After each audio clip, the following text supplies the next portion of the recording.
యాదగిరిగుట్ట క్షేత్రంలో Telangana chief secretary Santhi Kumari. Yadadri Shri Lakshmi నరసింహస్వామివారి ఆలయాన్ని Telangana chief secretary Santhi Kumari ప్రధాన ఆలయంలోని స్వయంభూ మూర్తులను దర్శించుకున్నారు. మొదటగా ఆలయ అర్చకులు ఆమెకు పూర్ణ కుంభంతో స్వాగతం పలికారు. ప్రత్యేకం ఏర్పాట్లతో స్వామి అమ్మవార్లను దర్శించుకొని ఆలయంలోకి ప్రత్యేక పూజలతో పాల్గొన్నారు.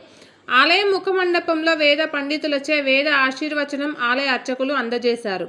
దర్శనం అనంతరం స్వామివారి చిత్రపటాన్ని, స్వామివారి ప్రసాదాన్ని ఆలయ ఈవో భాస్కర్ రావు శాంతికుమార్కి అందజేశారు.